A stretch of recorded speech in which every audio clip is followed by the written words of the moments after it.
You know what's funny about history class? They make it sound so civilized, like everyone just sat around discussing philosophy and drinking tea. But here's what they don't tell you. You just woke up in two of history's most powerful empires, and you've got exactly 7 days to survive. The Roman Empire, 2nd century A.D.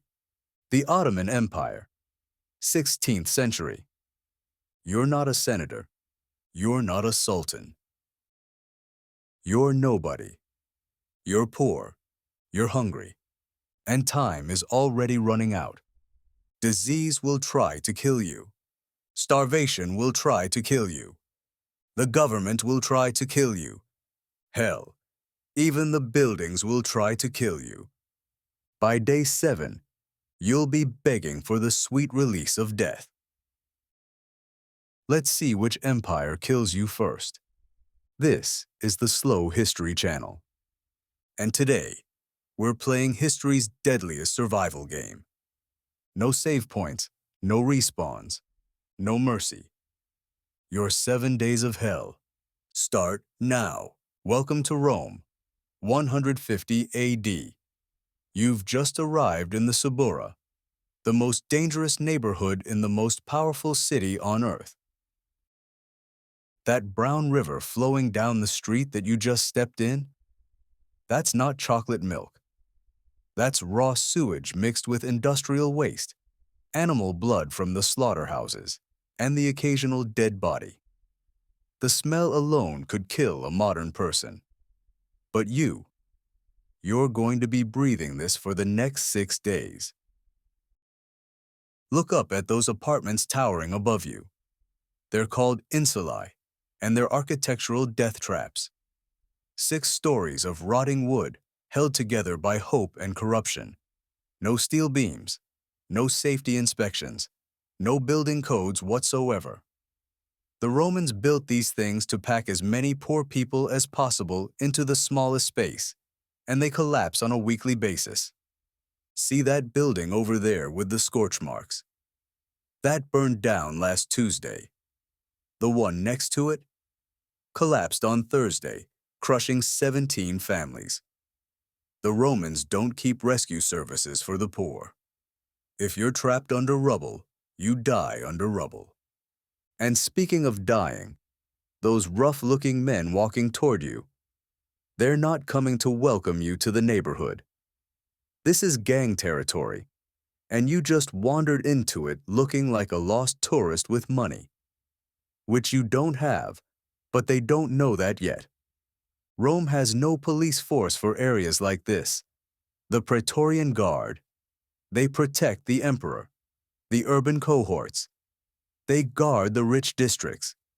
Down here in the Suburra, it's survival of the strongest, and you are definitely not the strongest. Congratulations.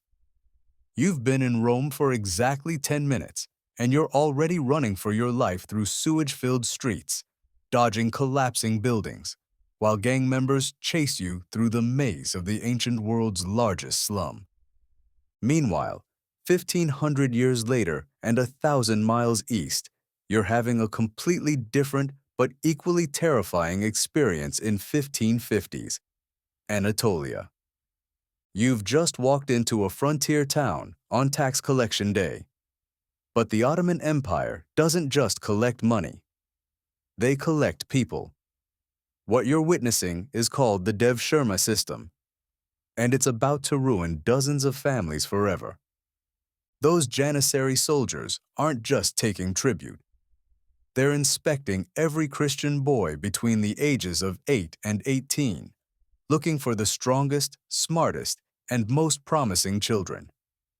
These kids will be taken from their families, converted to Islam, trained as elite soldiers, and will never see their parents again.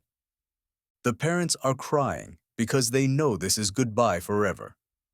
Some families try to hide their sons. Others deliberately injure their children to make them unfit for service. But resistance means execution, So mostly, they just stand there and watch their children disappear into the Ottoman military machine. The tax collector approaches you with a ledger. Your family owes grain, silver, and labor service to the Sultan. Don't have grain? They'll take your livestock. No livestock? They'll take your land. No land? They'll take you. This is the Ottoman Empire's definition of efficiency. Every resource, including human resources, belongs to the state. Your life, your children, your property. It's all just inventory in the Sultan's warehouse.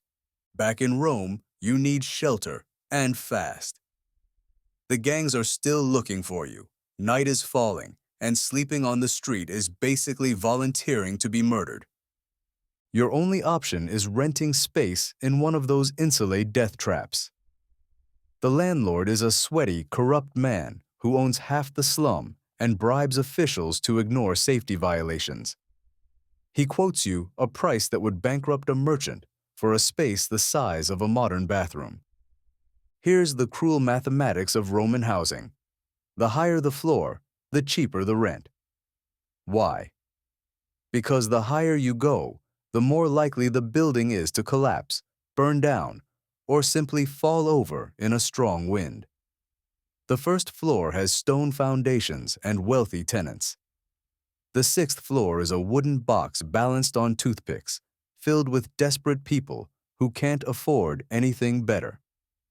You climb the rickety stairs to your new home on the fifth floor. Each step groans under your weight.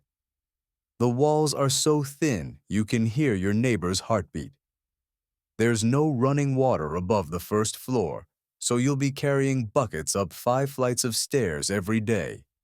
No heating either, so you'll freeze in winter. No windows, so you'll suffocate in summer. But here's the real nightmare: fire. These buildings are tinderboxes, cooking fires, oil lamps, and wooden everything. When one insula catches fire, it usually takes out the entire block. The wealthy Romans have private fire brigades, but they only protect rich neighborhoods. Down here, when your building starts burning, you have about 3 minutes to grab whatever you can carry and run for your life. Your room is 6 feet by 8 feet. A pile of straw for a bed. A bucket in the corner for waste. Rats everywhere. The previous tenant died of plague last week, but the landlord forgot to mention that little detail. In the Ottoman Empire, your shelter options are slightly different but equally awful. You're staying at a caravanserai, called a han, which serves as inn, warehouse, stable, and occasional prison all rolled into one. The courtyard is packed with merchants, pilgrims, soldiers, criminals, and livestock. You'll be sleeping next to camels, donkeys, and goats. The animals smell better than most of the humans. Everyone here is either running from something, smuggling something, or planning to steal something. Your bed is a patch of straw between a camel with digestive issues and a merchant who's been coughing blood for 3 days. That merchant has the plague, but medical knowledge in the 16th century Ottoman Empire consists mainly of prayer and wishful thinking. The Han operates under Ottoman military law, which means arbitrary searches, confiscation of property, and execution for suspicious behavior. Wrong accent? You might be a spy. Wrong religion? You're definitely suspicious. Carrying too much money? Obviously, a tax evader. Not carrying enough money? Clearly, a vagrant. The Ottoman Empire doesn't believe in presumption of innocence. They believe in presumption of guilt, followed by creative punishment. The guards patrolling this place have absolute authority to arrest, interrogate, torture, and execute anyone who seems problematic. Night falls in both empires, and you're about to discover that darkness makes everything infinitely worse. In Rome, your insula building starts making ominous creaking sounds. The wind picks up, and the entire structure sways like a ship in a storm. Roman engineering was impressive for roads and aqueducts, but these cheap apartment buildings were thrown together by the lowest bidder using whatever materials they could steal. You lie awake listening to the building groan, wondering if you'll be crushed in your sleep. Above you, someone's cooking fire is getting dangerously close to the wooden ceiling. Below you, they're shouting and fighting as neighbors argue over stolen property. In the Ottoman Han, you're listening to different but equally terrifying sounds. Wolves howling outside the walls, guards patrolling with torches, randomly searching rooms and beating anyone who protests. The plague victim next to you is getting worse, delirious, and coughing blood onto everything around him. Bandits operate in this region, targeting caravanserai because they know travelers carry valuables. The guards are supposed to protect you, but they're just as likely to rob you themselves if they think they can get away with it. Somehow, impossibly, you survive until dawn. The sun rises over both empires, revealing the damage from the night before. In Rome, 2 buildings collapsed during the night. 17 people died. A fire destroyed an entire block. 23 people died. Street violence claimed another dozen lives. Just another Tuesday in the Suburra. In the Ottoman frontier, bandits raided a caravan 5 miles away. 15 dead. A guard executed a merchant for suspicious behavior, which meant the merchant complained about confiscation of his goods. Another routine evening in the Sultan's domain. Let's check your survival statistics after just one day. Rome loses approximately 400 people daily to building collapses, fires, disease, street violence, and industrial accidents. The city has over 1 million inhabitants, but life expectancy for the poor is about 30 years. Most of those deaths happen in neighborhoods exactly like the one you're trying to survive in. The Ottoman Empire loses roughly 300 people daily in this region to military action, bandit attacks, disease, state executions, and administrative violence. The frontier provinces are particularly deadly because they combine all the dangers of imperial bureaucracy with the added excitement of constant warfare. You beat the odds for now. You made it through day 1 without being crushed, burned, stabbed, executed, conscripted, or dying of plague. That actually puts you in the top 50% of survival statistics. But here's tomorrow's challenge: finding food that won't kill you. In Rome, the free grain distribution is controlled by gangs. The bread is often moldy, and the popular fish sauce called garum is made from fermented fish guts that have been rotting in the sun for months. In the Ottoman Empire, food shortages are common, bread riots are frequent, and the local water supply is contaminated with everything from animal waste to human corpses. Spoiler alert: people in both empires die from food poisoning almost as often as they die from violence. Day 2 begins in 3, 2, 1. Day 2. You wake up starving. Your stomach feels like it's eating itself from the inside. You haven't had a proper meal in 36 hours, and your body is already starting to shut down non-essential functions. Your brain is getting foggy. Your hands are shaking. And you're about to discover that finding food in these empires is like playing Russian roulette with your digestive system. Welcome to the daily nightmare of nutrition in the ancient world, where the choice isn't between good food and bad food. It's between starvation and poison. In Rome, your only hope for free food is the grain dole. Picture the worst Black Friday stampede you've ever seen, except instead of fighting over televisions, people are literally murdering each other for moldy wheat. The distribution happens at dawn in the Forum Boreum, and you need to get there early. Not fashionably early, life or death early. Because by the time the sun is fully up, there will be 3,000 desperate people fighting over grain that's barely fit for livestock. You arrive to find a mob that looks like the zombie apocalypse, except these people are still technically alive. Barely. They're carrying clubs, knives, and anything else they can use as weapons. Because this isn't just about getting food. This is about survival. And Romans don't queue politely when they're starving. The grain itself is a horror show. It's been sitting in government warehouses for months, growing mold, attracting rats, and fermenting into something that barely qualifies as food. The officials mix it with sawdust to stretch the supply. They add chalk to make it look whiter. Sometimes they throw in sand just to add weight. But here's the truly evil part. They water it down, not with clean water, with whatever liquid they can find. River water full of sewage. Rainwater collected from lead roofs. Sometimes just urine, if they're running low on other options. You fight your way through the crowd, get punched in the face twice, and finally reach the distribution point. The official hands you a cup of gray slush that smells like death and looks like vomit. This is your food for the day. Bon appétit. Meanwhile, in the Ottoman Empire, you're dealing with a completely different flavor of food nightmare. The local bread supply is controlled by a guild system that's more corrupt than a modern politician.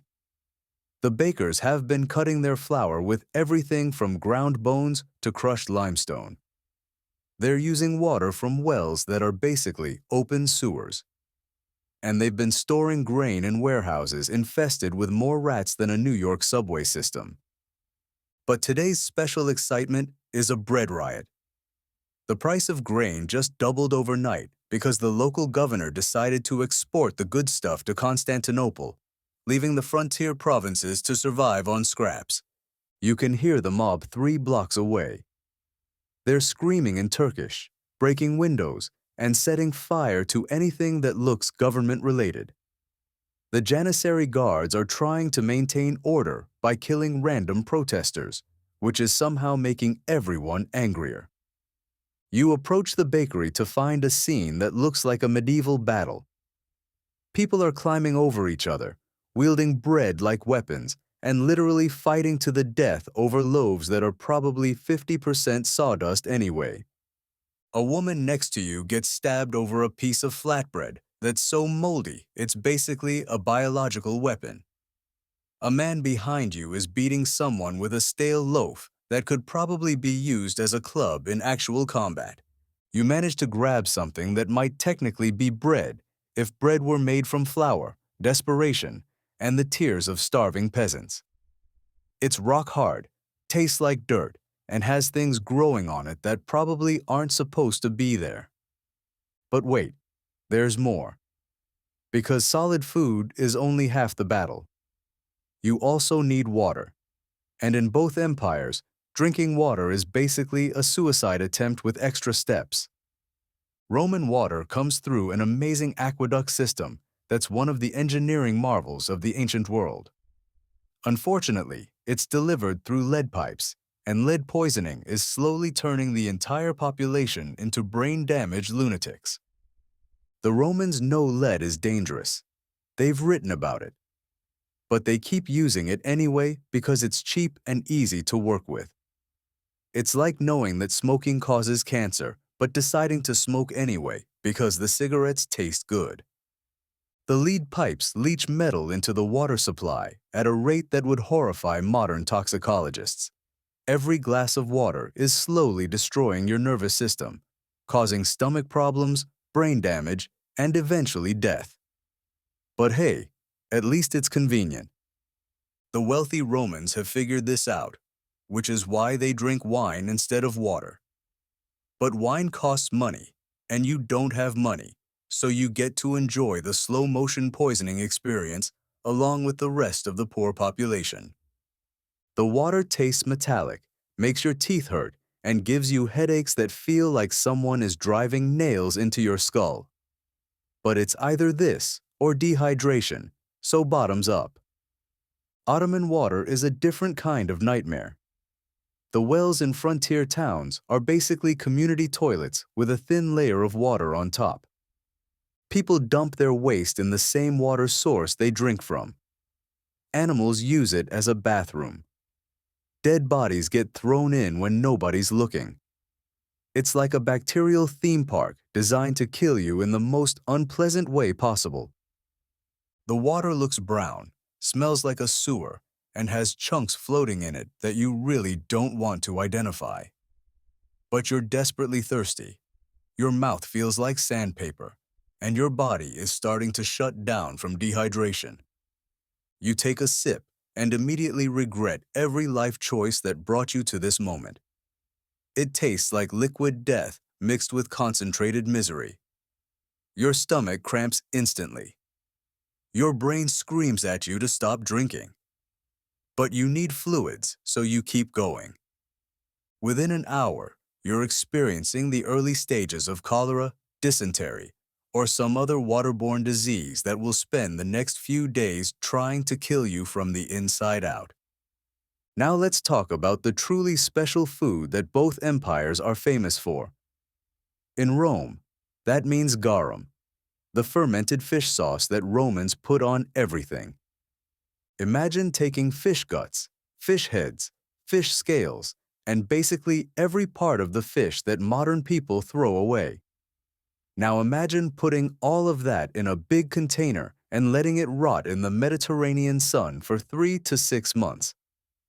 The smell alone can knock a person unconscious at 50 yards. It's like concentrated death mixed with rotting seafood and fermented in hell. The Romans loved this stuff. They put it on bread, mix it with wine, and use it as a condiment for almost everything. The manufacturing process involves zero quality control, no refrigeration, and no understanding of bacterial contamination. Workers step on the fermenting fish with their bare feet. Flies lay eggs in the mixture. Rain adds random bacteria from the environment. What you end up with is basically liquid botulism in a jar.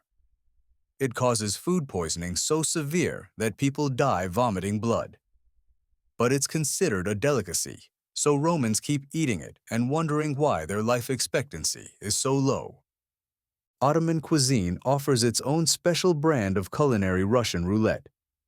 The local specialty is a lamb stew that's been cooking over an open fire for so long that it's basically become a biological experiment. The meat comes from animals that died of disease, were butchered with dirty tools, and stored without refrigeration in the Mediterranean heat. The vegetables were grown in soil fertilized with human waste. The spices are cut with sawdust and colored with lead paint. The cooking pot hasn't been properly cleaned in months. It's developed a bacterial ecosystem so complex that scientists would need to study it for years. Previous meals have left residue that's been fermenting and developing new forms of microbial life. You eat this stew because you're starving, and within 2 hours, you're experiencing food poisoning so severe that you're praying for death. Your stomach feels like it's full of broken glass. You're vomiting everything you've eaten for the past week. And you still have 5 more days to survive. Here's what malnutrition does to your body in real time. First, your immune system starts shutting down. Those diseases that your well-fed body could normally fight off, now they're going to kill you. Your brain stops working properly. You can't think clearly, can't make good decisions, and can't recognize danger. This is particularly bad when you're already living in an environment where everything is trying to kill you. Your muscles start eating themselves. Your body cannibalizes its own tissue to stay alive. You get weaker every day, making it harder to fight, run, or defend yourself. Your wounds stop healing. That cut on your hand from yesterday, it's now infected. That bruise from fighting over bread, it's turning into an abscess. Minor injuries become life-threatening infections. Your teeth start falling out. Your hair falls out. Your skin develops sores that won't heal. You start looking like a walking corpse, which is appropriate because that's essentially what you're becoming. Pause. 2 seconds. Let's check today's survival statistics. In Rome, approximately 200 people die daily from food-related causes. Starvation, poisoning, malnutrition complications, and foodborne diseases. The Ottoman frontier provinces lose about 150 people daily to food and water problems. Cholera outbreaks, dysentery epidemics, starvation during sieges, and poisoning from contaminated supplies. Both empires have the same fundamental problem. They treat their poor populations as expendable. Food safety is a luxury for the wealthy. Everyone else gets to roll the dice with death every time they eat. You survived day 2, but your body is now seriously compromised. You're malnourished, possibly poisoned, definitely infected with something, and your immune system is failing. Tomorrow's challenge. Your body betrays you completely. Disease takes hold, and you're going to discover that ancient medicine is often worse than the illness itself. Roman doctors will try to cure you with bloodletting, mercury, and drilling holes in your skull. Ottoman physicians will prescribe prayer, herbal remedies that are actually poison, and surgical procedures performed without anesthesia. Spoiler alert. The cure might kill you faster than the disease. 5 days remaining. Your body is already failing. Your body betrays you. And it's about to get much worse. That contaminated food from yesterday, it's now eating you alive from the inside. That poisoned water, it's systematically destroying your organs. And you're about to discover that getting medical help in these empires is like asking a serial killer to perform surgery. You wake up with a fever that feels like your brain is boiling inside your skull. Your stomach is cramping so violently that you're convinced something is trying to claw its way out of your intestines. You're sweating, shivering, hallucinating, and vomiting blood. Congratulations. You have the plague, or cholera, or dysentery, or possibly all 3 at once, because ancient diseases didn't believe in taking turns. In Rome, your symptoms immediately identify you as having the Black Death, which is basically a death sentence with extra suffering. The disease starts with swollen lymph nodes that turn black and burst open, spraying infected pus everywhere. Your armpits, neck, and groin develop lumps the size of chicken eggs. These buboes are filled with bacterial soup that's so toxic it can kill healthy people just from the smell. When they rupture, the pain is so intense that victims often die from shock before the disease finishes them off. Your skin starts turning black as your blood vessels collapse. Your fingers and toes go first. Then the blackness spreads toward your heart like spilled ink on paper. You're literally rotting while still alive, watching your body decompose in real time. The fever makes you delirious. You're seeing things that aren't there, talking to dead relatives, and convinced that demons are eating your organs, which from a bacterial perspective isn't entirely wrong. But here's where things get really fun. Roman medicine is about to make your condition infinitely worse. The Roman doctor arrives wearing robes that haven't been washed since the last plague outbreak. His medical instruments are rusty, dirty, and covered in the blood of his previous patients. He takes one look at you and immediately prescribes the cure for everything: bloodletting. His theory is that bad blood is causing your illness, so obviously the solution is to drain as much blood as possible from your already weakened body. He pulls out a knife that's been used on dozens of other patients without being cleaned and starts making cuts in your arms. The blood that comes out is black and thick, which he considers proof that the treatment is working. What's actually happening is that you're bleeding to death while suffering from a disease that's already killing you. It's like treating a drowning person by holding their head underwater. But wait, there's more. Because the bloodletting isn't working fast enough, he decides to escalate to trepanation. That's a fancy word for drilling holes in your skull to let the evil spirits out. Using a hand drill that looks like something from a medieval torture chamber, he starts boring into your forehead. No anesthesia, no antiseptic, no understanding of brain anatomy. Just a guy with a drill and the confidence that comes from complete ignorance. The pain is so intense that you pass out, which the doctor interprets as the evil spirits leaving your body. What's actually happening is that he's creating a direct pathway for bacteria to enter your brain, guaranteeing that even if you survive the plague, you'll die from brain infection. As a final touch, he prescribes mercury treatments. He gives you liquid metal to drink, believing it will purify your blood. Mercury is one of the most toxic substances on Earth, and you're consuming it by the spoonful. The mercury poisoning causes kidney failure, brain damage, and complete nervous system collapse. Your teeth fall out. Your hair falls out. You develop tremors so violent that you can't hold anything, and you're still dying from the original plague. Meanwhile, in the Ottoman Empire, you're experiencing a different but equally horrifying medical nightmare. Your cholera symptoms are advancing rapidly. You're losing fluid so fast that your skin is shrinking like a raisin. Your eyes are sinking into your skull. Your blood is becoming so thick that your heart can barely pump it. The violent diarrhea is constant and bloody. You're literally evacuating your intestinal lining along with every fluid in your body. The cramps are so severe that you're begging for death, and death is definitely considering your request. The Ottoman physician arrives wearing traditional robes and carrying a medical bag that contains herbs, prayers, and surgical instruments that would horrify a modern doctor. His first diagnosis is that you're possessed by jinn, evil spirits that have invaded your body. His treatment plan involves exorcism, herbal remedies that are actually poison, and surgical procedures that will make your condition infinitely worse.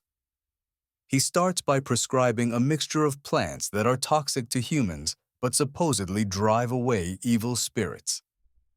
The herbal medicine contains nightshade, hemlock, and other plants that cause hallucinations, organ failure, and death. You're already dying from cholera, and now you're being systematically poisoned by the person who's supposed to cure you. But the real excitement begins when he decides you need surgery to remove the corrupted humors from your body. Using a knife that's been sharpened on a stone and cleaned with spit, he starts cutting into your abdomen.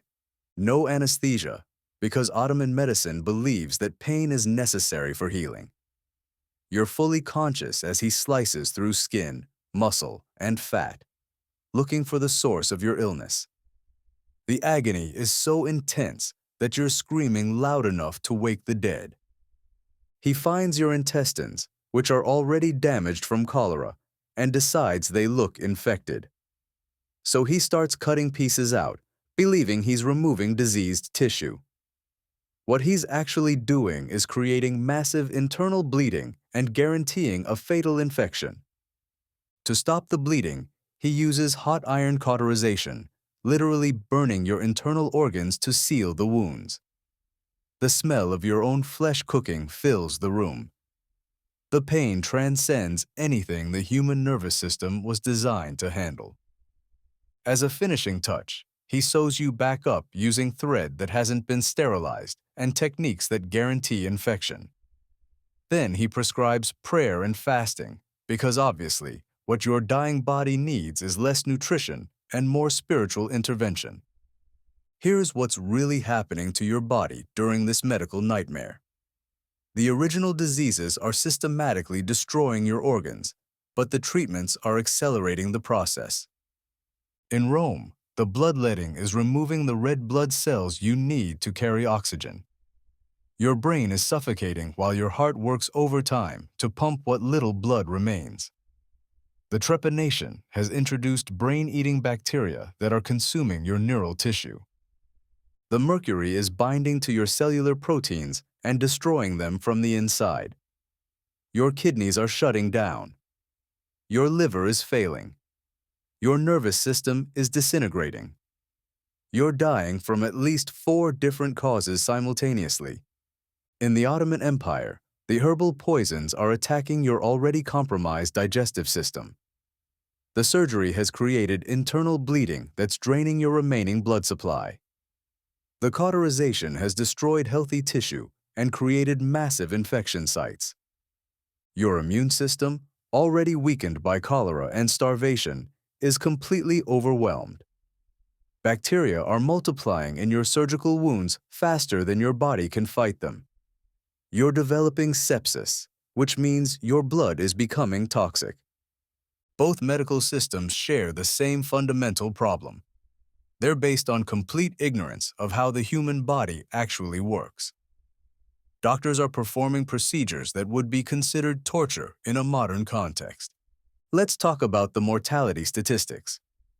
In Rome, approximately 60% of people who seek medical treatment die from the treatment rather than the original illness. Roman surgical procedures have a 90% mortality rate, not because the surgery fails, but because post-surgical infection is guaranteed when you're operating with dirty instruments in unsanitary conditions. Ottoman medicine has similar statistics. 70% of surgical patients die within a week of treatment.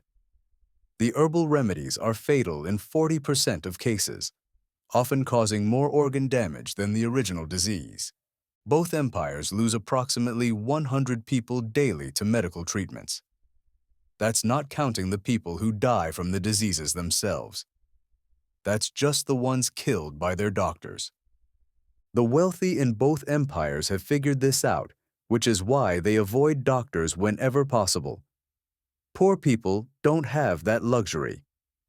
When you're dying, you'll try anything, even if that anything is more likely to kill you. You somehow survive the medical treatments, but your body is now completely destroyed. The diseases have damaged your organs.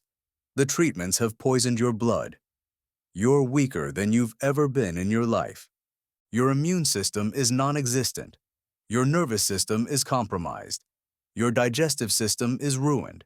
You can barely walk, can't think clearly, and are essentially a walking corpse waiting for the next thing to kill you.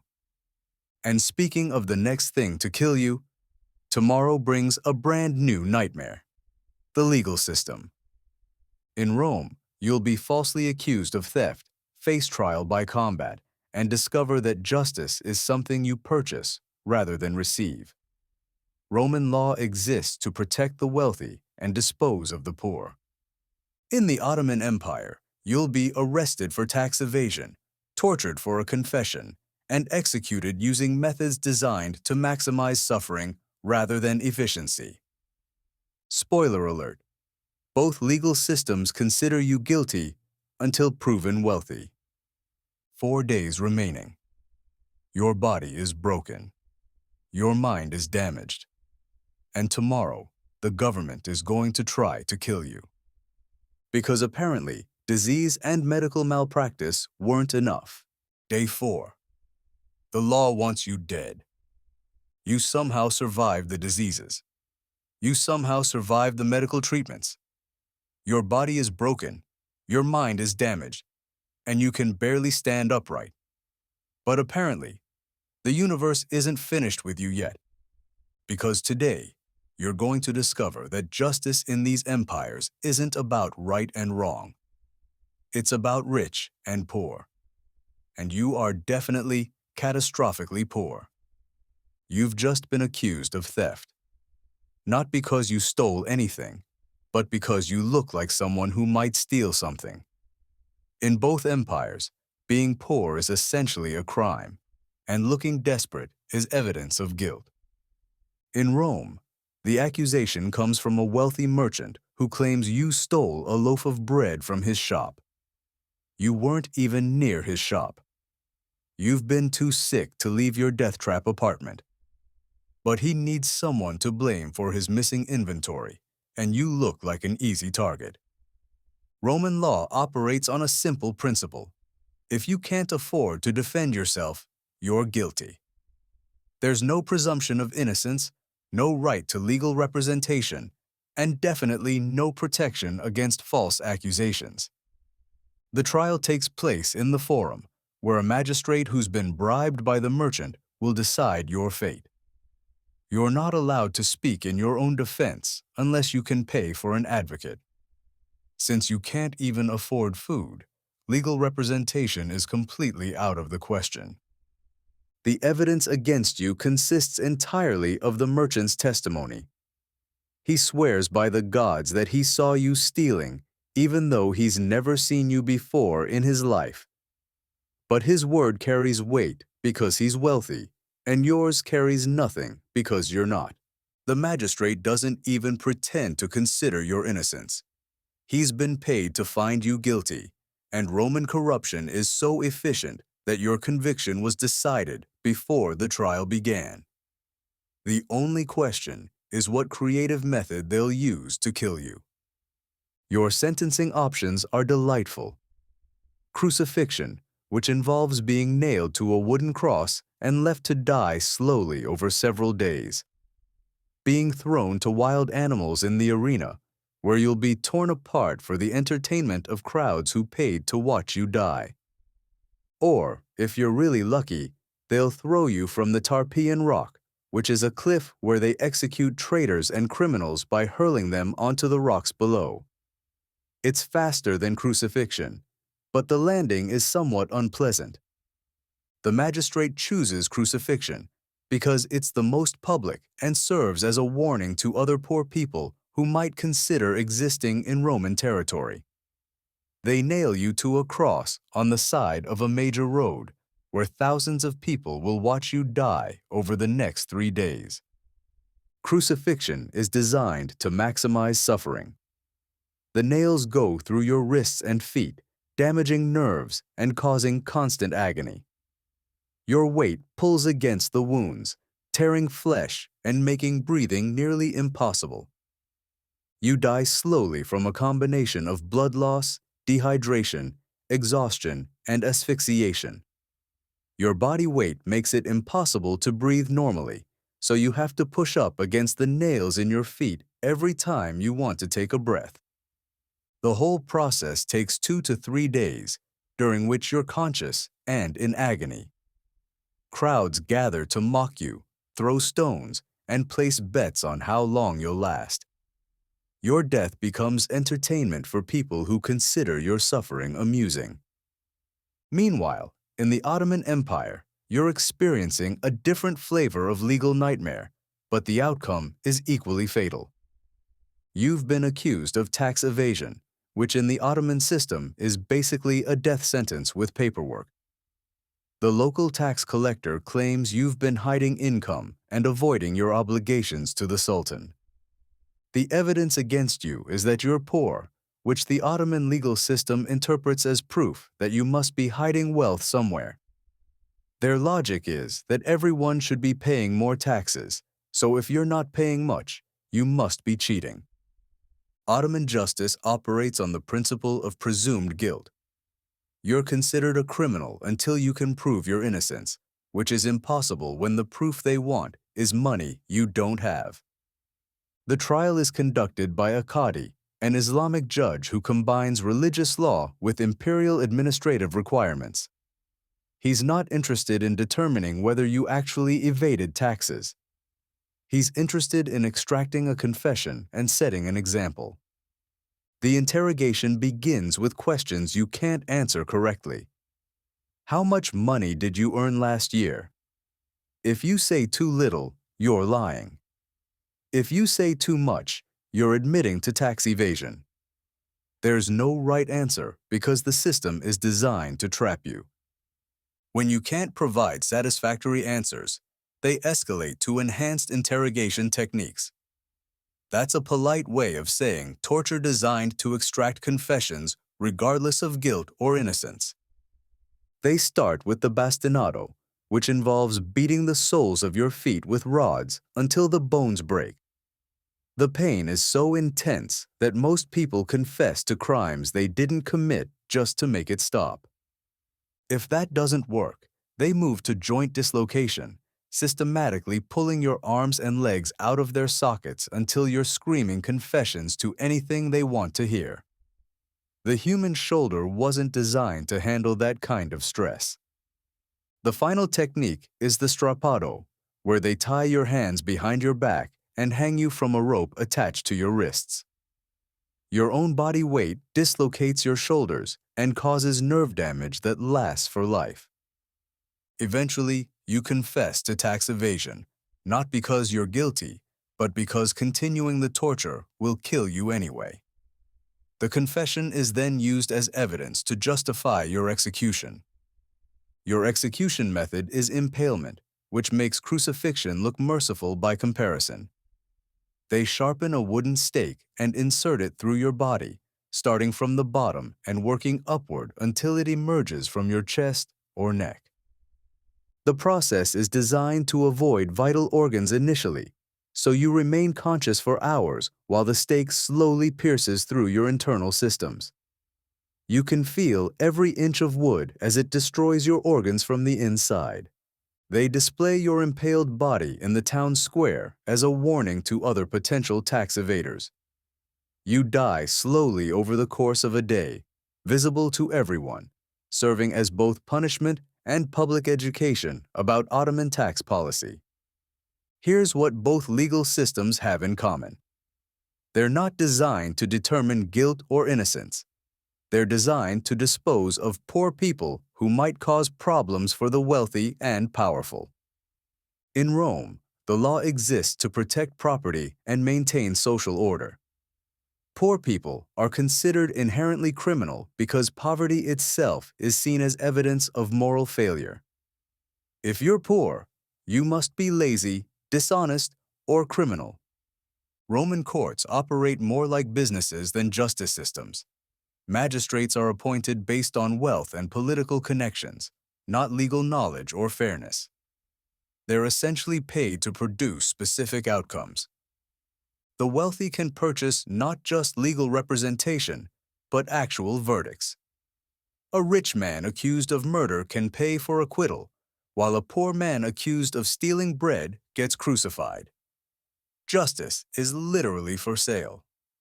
Ottoman law combines religious requirements with imperial administration, creating a system that's both theologically and politically motivated.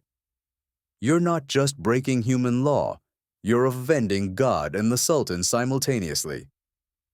The concept of reasonable doubt doesn't exist in either system. Accusation equals guilt, especially when the accused can't afford to challenge the process. The trial is basically a sentencing hearing with extra steps. Both empires use public execution as entertainment and political messaging.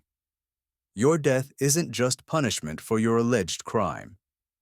It's a demonstration of state power and a warning to anyone else who might challenge the system. Let's examine the legal mortality statistics. In Rome, approximately 90% of poor defendants are convicted, regardless of actual guilt. Of those convicted, 80% receive death sentences.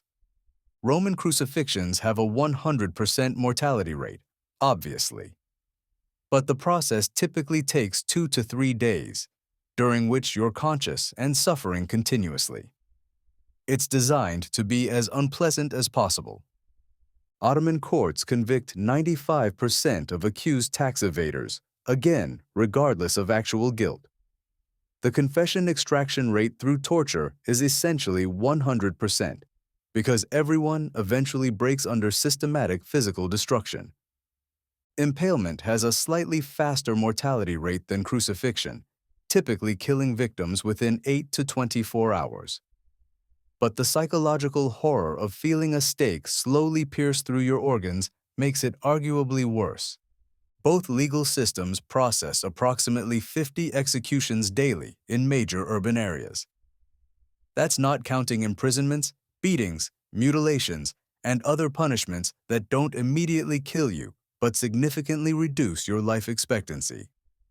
The survival rate for poor people accused of crimes in either empire is essentially zero. Once you're caught in the legal system, your death is guaranteed. The only variables are the method and the timing. But here's the truly evil part. Even if you somehow avoid false accusations and legal proceedings, both empires have backup plans to kill you. Tomorrow, you're going to be forcibly conscripted into military service. Not because they need soldiers, but because sending poor people to die in wars is another effective method of population control. In Rome, you'll be drafted into the auxiliary forces, which are basically human shields for the real legions. Your job is to absorb enemy attacks while the professional soldiers figure out how to win the battle. In the Ottoman Empire, you'll be pressed into service as expendable infantry, designed to exhaust enemy resources by dying in large numbers. Ottoman military strategy often involves overwhelming opponents with corpses. Both empires consider military conscription a convenient way to dispose of unemployed, desperate, and potentially rebellious poor people. Why execute them in courts when you can send them to die fighting your enemies? Spoiler alert. Your military training will consist of being handed a weapon you don't know how to use and being told to run toward people who want to kill you. 3 days remaining. You've survived disease, medical malpractice, and false legal accusations. Tomorrow, your own government is going to hand you a sword and send you to die for their political ambitions. Because apparently, slow death by crucifixion wasn't efficient enough. Day 5. You've been press-ganged. Congratulations on surviving disease, medical malpractice, and a rigged legal system. Your reward? Your own government is about to hand you a weapon you don't know how to use and send you to die for political ambitions you don't understand. This isn't military service. This is systematic execution with extra steps. Both empires have discovered that sending poor people to die in wars is more efficient than crucifying them individually. You wake up to soldiers surrounding your building. Not enemy soldiers. Your own army, here to conscript every able-bodied person who can't afford to buy their way out of service. In Rome, you're being drafted into the auxiliary forces, which is a polite way of saying human shields for people who matter. The Roman military operates on a simple principle. Professional legions do the fighting, auxiliaries do the dying. Your recruitment process consists of a soldier grabbing you, checking that you have most of your limbs, and declaring you fit for service. No medical examination, no aptitude testing, no consideration of whether you want to serve. You're poor, you're breathing, therefore you're military material. They march you to a camp where you meet your fellow conscripts, farmers who've never held a weapon, shopkeepers who can barely lift their own inventory, and street beggars who are too weak to run away from the recruitment officers. Your military training lasts exactly 3 days. Day 1. They show you which end of a sword is sharp. Day 2. They explain that enemies are the people trying to kill you. Day 3. They point you toward the battlefield and wish you luck. The equipment they give you is whatever's left over after the real soldiers get their gear. Your armor is leather that's been repaired so many times, it's more patched than original material. Your helmet is dented, your shield is cracked, and your sword is duller than a butter knife. But here's the brilliant part of Roman military strategy. They don't expect you to win battles. They expect you to absorb enemy attacks while the professional legions figure out how to actually defeat the opposition. You're essentially a human sponge designed to soak up arrows, spears, and sword strikes until the enemy gets tired of killing you. Then the real soldiers move in to clean up whatever's left. Your first battle assignment is defending a frontier outpost against Germanic tribes who have been training for warfare since they could walk. You've been training for 3 days. They have professional warriors. You have a pointed stick and a prayer to gods who've already abandoned you. The battle strategy is elegantly simple. Stand in a line, hold your shield up, and try not to die too quickly. When the Germanic warriors charge, your job is to slow them down by making them climb over your corpse. The mortality rate for auxiliary forces in frontier battles is approximately 85%. Not 85% casualties, 85% dead. Most auxiliaries don't survive their first engagement because they're not supposed to. Meanwhile, in the Ottoman Empire, you're experiencing a different but equally fatal approach to military conscription. Ottoman recruitment is more systematic but no less deadly. You're being pressed into service as expendable infantry, specifically designed to die in large numbers to exhaust enemy resources. The Ottoman military philosophy is based on human wave tactics. Throw enough bodies at the enemy until they run out of ammunition, get tired of killing, or simply drown in blood. Your individual survival is irrelevant to this strategy. Your conscription process involves being rounded up with hundreds of other poor people and marched to a training ground where you'll learn the basics of dying for the Sultan. Ottoman military training is slightly more extensive than Roman preparation, lasting a full 2 weeks. Week 1 covers holding weapons without cutting yourself. Week 2 covers marching in formation and following simple commands like charge and die. The equipment situation is similar to Rome, but with Ottoman efficiency. Your gear consists of whatever they could manufacture cheaply in large quantities. Mass-produced weapons, minimal armor, and equipment designed to last just long enough to get you to the battlefield. Your sword is made from the cheapest metal available, sharpened once, and expected to break after the first serious combat. Your armor is cloth padding that might stop a gentle breeze, but won't slow down an enemy blade. Ottoman battle tactics involve sending waves of expendable infantry against enemy positions until something breaks. Usually, what breaks is your wave of infantry, but occasionally you manage to exhaust the enemy's ability to kill you. Your specific assignment is attacking a fortified position held by experienced Safavid Persian soldiers who have been fighting Ottoman expansion for decades. They're professionals. You're a human projectile aimed at their defenses. The attack plan is breathtakingly simple. Run toward the fortress walls, climb over whatever obstacles you encounter, and keep advancing until enemy soldiers kill you. The hope is that enough of you will reach the walls to create a problem for the defenders. Ottoman commanders calculate that it takes approximately 50 expendable infantry to neutralize one professional defender. You are one of those 50. Your death is already factored into their battle mathematics. The survival rate for first-wave infantry in Ottoman siege warfare is approximately 15%. Again, that's not 15% uninjured. That's 15% still breathing after the attack, most of whom will die from wounds over the following days. Here's what both military systems have in common. They're designed to dispose of poor people while serving the political ambitions of wealthy elites who will never see a battlefield. Roman expansion requires constant warfare.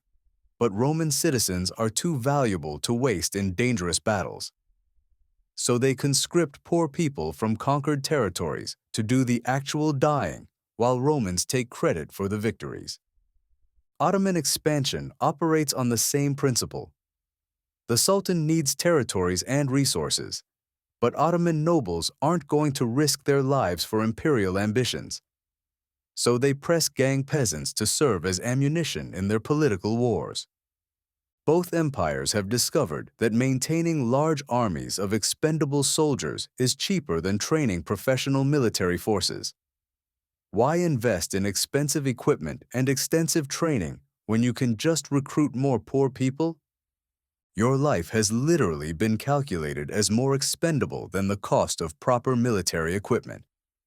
The sword they gave you costs less than the sandals worn by professional soldiers. Military commanders in both empires plan battles around casualty rates rather than victory conditions.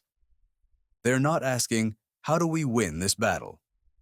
They're asking, how many poor people do we need to sacrifice to achieve our objectives? The strategic thinking is purely mathematical. Enemy fortress requires 50 corpses to capture. Send 70 expendable infantry to ensure success. Need to cross a river under enemy fire?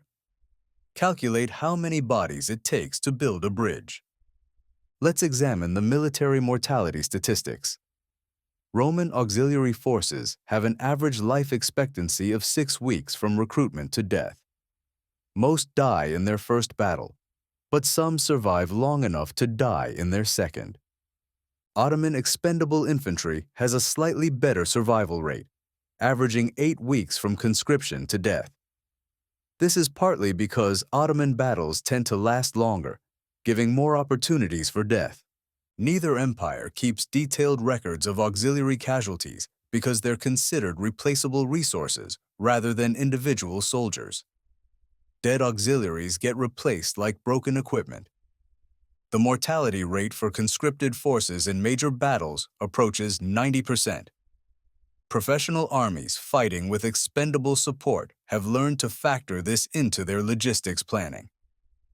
Both empires recruit approximately 3 times as many auxiliaries as they expect to survive, because military planners know exactly how many poor people each campaign will consume. The equipment failure rate matches the casualty rate. Cheap weapons break, inadequate armor fails, and mass-produced gear falls apart under combat conditions. But replacing equipment costs money, while replacing soldiers is free. You somehow survive your first battle, probably by hiding under corpses until the fighting ended. Your reward for this miraculous achievement is immediate assignment to an even more dangerous mission. Because both empires operate on the principle that soldiers who survive battles are obviously not being used efficiently. Survival indicates that you haven't been placed in sufficient danger. Tomorrow brings a new nightmare: civil unrest and rebellion. The constant warfare and oppression have pushed people beyond their breaking point, and both empires are about to discover what happens when you push too hard. In Rome, tax riots are escalating into full rebellion, and you'll be ordered to kill your own people to protect the interests of wealthy elites who created the problems in the first place. In the Ottoman Empire, provincial revolts are spreading, and you'll be forced to choose between loyalty to an empire that wants you dead and solidarity with people who are fighting for survival. Spoiler alert: both empires will order you to suppress rebellions by people who are rebelling against exactly the conditions you've been experiencing. You'll be asked to kill other poor people to protect the system that's been systematically trying to kill you. 2 days remaining. You've survived disease, medical torture, legal execution, and military suicide missions. Tomorrow, your empire is going to ask you to murder people who are fighting for the same survival you've been struggling to achieve. Because apparently, being cannon fodder wasn't ironic enough. Day 6. The empire strikes back. You survived military conscription by hiding under corpses, which apparently qualifies you as an experienced soldier. Your reward: you're about to be ordered to kill other poor people who are rebelling against exactly the same conditions you've been enduring. Because nothing says military efficiency like forcing victims to murder other victims on behalf of their oppressors. The rebellion started because people finally reached their breaking point. Constant taxation, forced military service, legal murder, medical torture, and systematic starvation have pushed entire populations beyond what human beings can endure. In Rome, the tax riots began 3 days ago when collectors tried to squeeze more money from people who were already selling their children to buy bread. What started as protests has escalated into full-scale rebellion across multiple provinces. The rebels aren't professional revolutionaries. They're farmers, shopkeepers, artisans, and laborers who finally decided that dying in rebellion might be preferable to dying slowly under Roman oppression. They're fighting with farming tools, kitchen knives, and rocks because they can't afford real weapons. They have no military training, no organized strategy, and no chance of actually winning. But they're fighting anyway because the alternative is accepting systematic extermination. The Roman response is predictably brutal and efficient. Rather than address the conditions that caused the rebellion, they've decided to kill everyone involved and anyone who might be sympathetic to the cause. Your unit has been ordered to suppress the uprising in a rural district where peasants have stopped paying taxes and started attacking government officials. Your mission is to restore order through overwhelming violence. The orders are simple: kill the rebel leaders, burn their villages, confiscate all property, and execute anyone who resists. There's no mention of negotiation, compromise, or addressing legitimate grievances. Just systematic extermination. But here's the moral nightmare you're facing. These rebels are fighting against the same system that's been trying to kill you. They want the same things you want: enough food to survive, medical care that won't poison them, legal protection, and freedom from arbitrary execution. You're being ordered to protect a government that views you as expendable, kill people who share your circumstances, and preserve a system designed to eliminate everyone like you. The rebel village you're attacking looks exactly like the place you grew up. The people fighting you look exactly like your family. The children hiding in burning buildings could be your siblings. But Roman military discipline is absolute. Refusing orders means immediate execution for mutiny. Showing mercy to rebels means crucifixion for treason. Your choice is kill other poor people or be killed yourself. Meanwhile, in the Ottoman Empire, you're facing the same moral catastrophe with Ottoman efficiency and religious justification. The provincial rebellion started when local governors increased tax rates beyond what anyone could possibly pay, then began seizing property, livestock, and people to make up the difference. Entire communities have declared independence from Ottoman rule, not because they oppose the Sultan, but because Ottoman administration has become indistinguishable from a death sentence.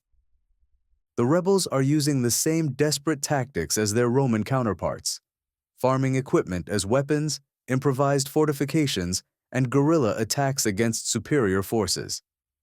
They know they can't win, but they're fighting because surrender means accepting systematic destruction.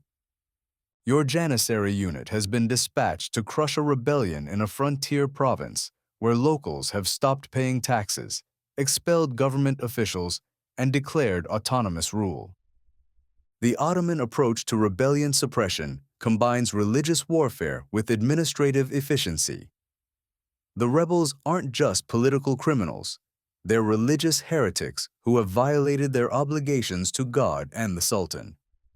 Your orders include executing all rebel leaders, destroying their communities, confiscating property for the state, and relocating survivors to different provinces where they can't organize resistance.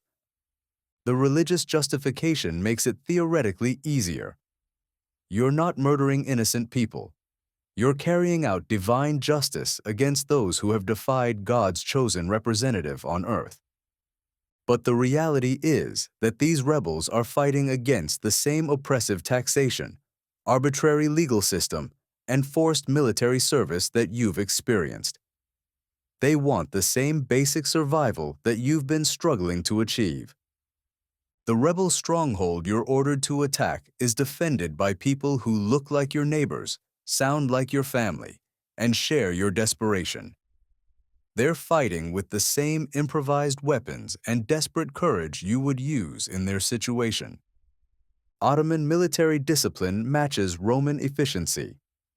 Disobeying orders means execution for insubordination. Showing sympathy to rebels means death for treasonous thoughts. Your survival depends on killing people who share your circumstances. Here's what both empires understand about rebellion suppression. The goal isn't to win hearts and minds, it's to make resistance so costly that people choose oppression over death. Roman pacification strategy is based on overwhelming brutality. They kill not just rebels, but anyone related to rebels, anyone who might become rebels, and anyone living in areas where rebellions occurred. The message is clear. Resistance equals death, not just for you, but for your family, your community, and everyone you've ever known. The cost of rebellion is calculated to exceed the cost of accepting oppression. Ottoman suppression tactics combine brutality with administrative thoroughness. They don't just kill rebels, they erase the communities that produced them, relocate survivors, and eliminate the social structures that allowed resistance to develop. Both empires have learned that successful rebellion suppression requires making examples that terrify potential future rebels. Your job isn't just to defeat this uprising, it's to create horror stories that prevent the next one. The tactics you're ordered to use include collective punishment, deliberate targeting of civilians, destruction of economic infrastructure, and systematic terror designed to break the will to resist. You're not fighting enemy soldiers. You're implementing a terror campaign against civilian populations whose only crime was wanting to survive under impossible conditions. Let's examine the rebellion suppression statistics. Roman anti-rebellion campaigns typically killed 10 civilians for every actual rebel, because distinguishing between combatants and sympathizers is impossible and unnecessary. Ottoman pacification operations have similar casualty ratios, with additional deaths from forced relocations, property confiscations, and systematic elimination of local leadership structures. Both empires calculate that suppressing rebellions costs fewer resources than addressing the conditions that cause them. It's cheaper to kill rebels than to reform oppressive systems. The survival rate for rebel participants is essentially zero. Even successful uprisings are eventually crushed because empires have more resources than desperate communities. Military units assigned to rebellion suppression have lower casualty rates than battlefield forces, but higher rates of psychological breakdown, desertion, and suicide. Killing your own people damages soldiers differently than killing foreign enemies. Both empires report increased incidents of military units refusing orders, soldiers joining rebel forces, and mass desertions during suppression campaigns. Forcing people to kill those who share their circumstances creates military discipline problems. You somehow survived the suppression campaign, probably by aiming poorly and claiming rebels escaped in the confusion. But your participation in the massacre has marked you as both a victim and a perpetrator of the system. Tomorrow brings the final nightmare: complete societal collapse. The constant warfare, oppression, and rebellion have pushed both empires beyond their breaking points. In Rome, the military is fragmenting, the economy is collapsing, and different regions are declaring independence. The empire is eating itself alive, and you're trapped in the middle of the feeding frenzy. In the Ottoman Empire, provincial revolts are spreading faster than they can be suppressed. The administrative system is breaking down, and the central government is losing control of its territories. Both empires are discovering that systems based on systematic oppression eventually consume themselves. When you build a society on killing your own people, you eventually run out of people to kill. Tomorrow, You'll witness the final collapse of civilizations that confused brutality with strength and oppression with order. Spoiler alert: empires built on murder don't have happy endings. One day remaining. You've survived disease, medical torture, legal execution, military suicide missions, and civil war. Tomorrow, you get to watch everything burn down around you. Because apparently, being a genocide survivor wasn't ironic enough. Day 7. Everything burns. You made it to the final day, which puts you in the top 1% of survival statistics for either empire. Your reward for this miraculous achievement? You get to watch two of history's most powerful civilizations collapse in real time. Because apparently, systematic oppression has consequences. Who could have predicted that?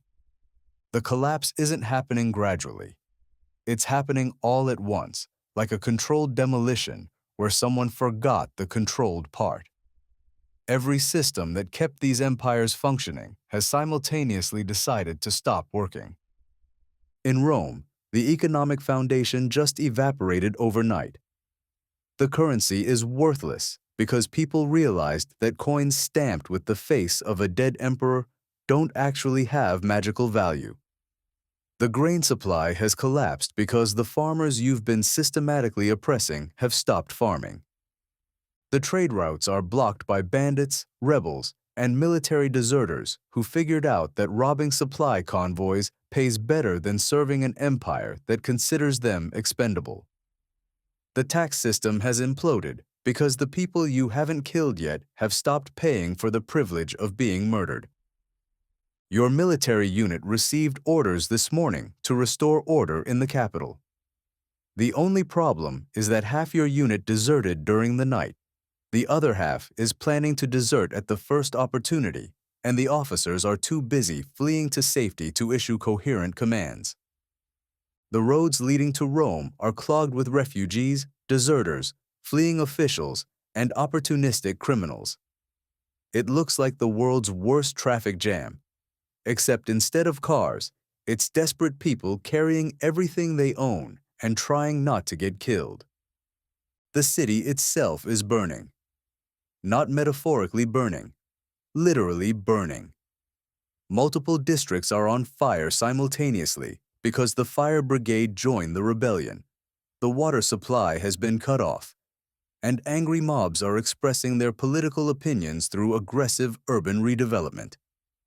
The government buildings are empty because the officials either fled, joined the rebels, or were killed by the people they've been oppressing for decades. The Senate House is a smoking ruin. The law courts are occupied by former prisoners who are conducting their own version of justice. The wealthy districts are under siege by everyone they've been exploiting. The poor districts are celebrating by burning everything that represents imperial authority.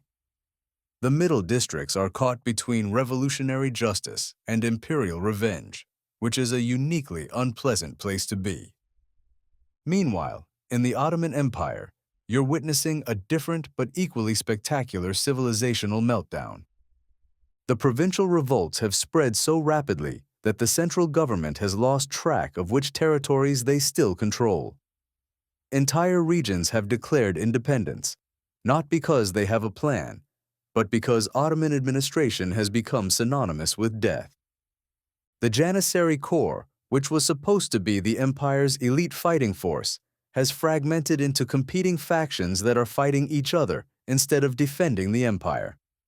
Some units are supporting rebels, others are looting civilians, and the rest are trying to reach the capital before it falls. Your unit was ordered to defend a strategic fortress that controls a major trade route. You arrived to find the fortress abandoned, the garrison fled, and the local population had already stripped everything valuable from the defenses. The Ottoman tax collection system has completely collapsed because the tax collectors have either been killed by angry peasants or have decided that collecting taxes for a dying empire is less profitable than collecting taxes for themselves. The religious authority structure is fracturing as local imams choose between imperial loyalty and community survival. The legal system has devolved into vigilante justice, administered by whoever has the most weapons and the least patience. The economic infrastructure is disintegrating. The trade guilds have dissolved into competing criminal organizations. The currency is worthless because nobody trusts the government to exist long enough to honor its debts. The capital is in chaos. Different neighborhoods are controlled by different factions, all of whom claim to represent the true Ottoman Empire while simultaneously looting everything they can carry. Here's what both civilizational collapses have in common. They're not being destroyed by external enemies. They're being destroyed by the people they've spent centuries oppressing. Every group that these empires systematically brutalized has simultaneously decided that maybe, just maybe, they don't want to be brutalized anymore. The farmers, the merchants, the soldiers, the laborers, the artisans, the slaves, and even some of the minor nobility have all reached the same conclusion. This system needs to die. The irony is perfect. Empires that built their power on divide and conquer are being destroyed by unity among their victims. Governments that maintained control through systematic murder are being overthrown by people who no longer fear death. Roman military doctrine was based on using auxiliary forces to absorb casualties while professional legions maintained order. But when the auxiliaries realize they're expendable, they stop being willing to die for other people's political ambitions. Ottoman administrative efficiency was built on using local populations to enforce imperial policy against each other. But when everyone realizes they're all victims of the same system, they stop fighting each other and start fighting the system. Both empires calculated that oppression was more cost-effective than justice. They believed that systematic brutality would create a stable foundation for long-term power. They were wrong on a scale that defies measurement. The mathematics were simple. Keep people divided, desperate, and focused on survival rather than resistance. Use their desperation against each other. Make collaboration seem like the only option for staying alive. But there's a limit to how much suffering human beings will accept before they decide that death in rebellion is preferable to life under oppression. Both empires found that limit. The breaking point wasn't dramatic. It was gradual, then sudden. Each injustice built on the previous one until the accumulated weight of oppression crushed the legitimacy that held everything together. The final trigger was different in each empire, but the result was identical: simultaneous rebellion across every level of society. When everyone is your enemy, you discover that you don't actually have an army. You're witnessing the practical limits of power based on fear. Fear works until people become more afraid of living under your system than dying to destroy it. Once that calculation changes, empires don't gradually decline. They collapse. The collapse statistics are impressive in their completeness. Roman provincial control has dropped from 90% to less than 30% in 6 weeks.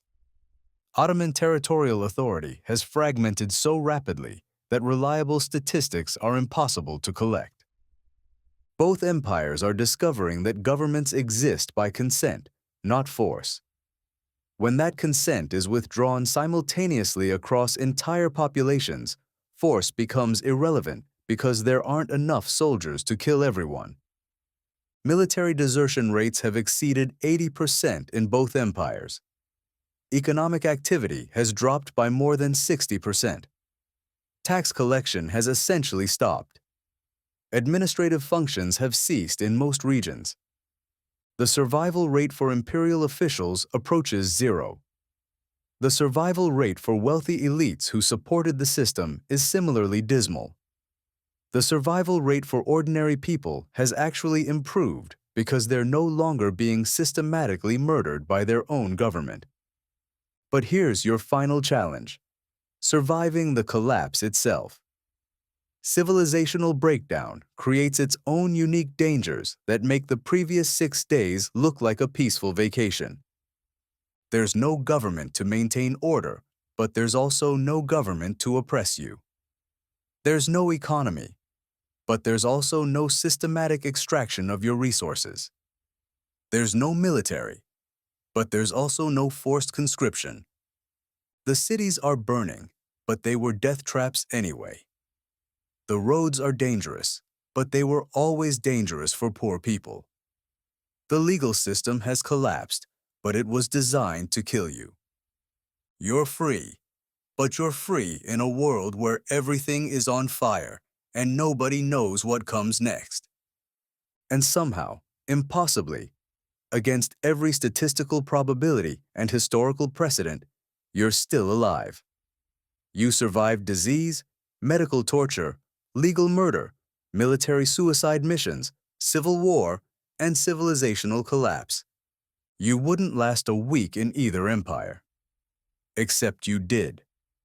You lasted exactly a week, and at the end of that week, the empires didn't last. Turns out the real question wasn't whether you could survive these civilizations. The question was whether these civilizations could survive themselves. Spoiler alert, they couldn't. Congratulations on outlasting the Roman and Ottoman empires. Your prize is getting to help build whatever comes next. Try not to make the same mistakes. So, you survived a week in two of history's most brutal empires. But here's the thing about this thought experiment. It wasn't really a thought experiment at all. Everything you just experienced, it actually happened. To millions of people. For centuries. The diseases, the contaminated food, the medical torture, the rigged legal systems, the military suicide missions, the systematic oppression. These weren't fictional horrors created for entertainment. They were daily reality for the vast majority of people living under these empires. And here's what's really remarkable. People did survive. Not just for a week, but for generations. Human beings are incredibly resilient, and throughout history, ordinary people have endured and overcome systems designed to destroy them. The Roman Empire. It eventually collapsed under the weight of its own contradictions, just like we showed you. Constant warfare, economic inequality, political corruption, and the systematic brutalization of its own population created the conditions for its own destruction. The Ottoman Empire followed a similar pattern. Military overextension, administrative oppression, economic stagnation, and the alienation of subject populations eventually led to fragmentation and collapse. Both empires made the same fundamental mistake. They confused brutality with strength, oppression with order, and fear with respect. They built their power on foundations of systematic human suffering, and those foundations eventually crumbled. But here's the most important lesson from our 7-day survival challenge. These empires didn't fall because of external enemies or natural disasters. They fell because human beings have limits to what they'll endure, and when those limits are exceeded, even the most powerful systems can be overthrown. Every tax riot, every military desertion, every act of resistance we showed you actually happened. People chose rebellion over oppression, even when the odds were hopeless. They chose dignity over survival, justice over safety, freedom over security. And that's how empires built on murder eventually run out of people willing to be murdered. Now you might be thinking, well, that's ancient history. We've evolved beyond that kind of systematic oppression. And in many ways, you'd be right. Modern democratic societies have protections and institutions that didn't exist in ancient empires. But the fundamental lesson remains relevant. Any system that treats human beings as expendable resources, that prioritizes the comfort of elites over the survival of populations, that uses systematic oppression to maintain power. Those systems carry the seeds of their own destruction. The specific methods change. The technology evolves. The scale varies. But the basic dynamic remains the same. Push people beyond their breaking point, and they will eventually break the system that's oppressing them. History is full of examples. The French Revolution, the Russian Revolution, the American Revolution, the collapse of apartheid in South Africa, the fall of the Berlin Wall, every successful independence movement, every civil rights victory. All of these represent the same fundamental truth we demonstrated in our 7-day experiment. Oppressive systems may seem invincible, but they depend on the cooperation of the people they're oppressing. When that cooperation is withdrawn, even the most powerful empires become as fragile as the Roman insula that collapsed every week. So what's the takeaway? What should we learn from watching these civilizations destroy themselves? First, systematic oppression is not just morally wrong, it's strategically stupid. Empires that build their power on human suffering are building on quicksand. The more brutally you treat people, the more desperate they become. And desperate people are capable of extraordinary things. Second, human dignity is not negotiable. Throughout history, people have proven willing to die for the principle that their lives have value beyond their utility to those in power.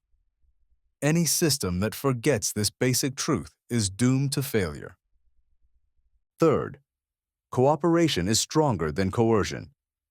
The most successful and enduring societies are those that create genuine opportunities for human flourishing, not those that rule through fear and violence. And finally, change is possible. No matter how permanent and invincible an oppressive system may seem, history shows us that human beings can overcome seemingly impossible odds when they work together.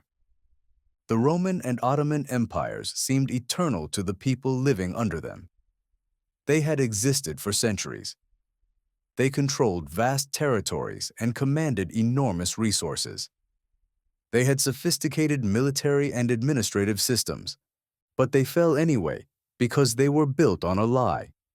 The lie that some human beings are worth more than others, that power justifies oppression, that strength comes from the ability to inflict suffering.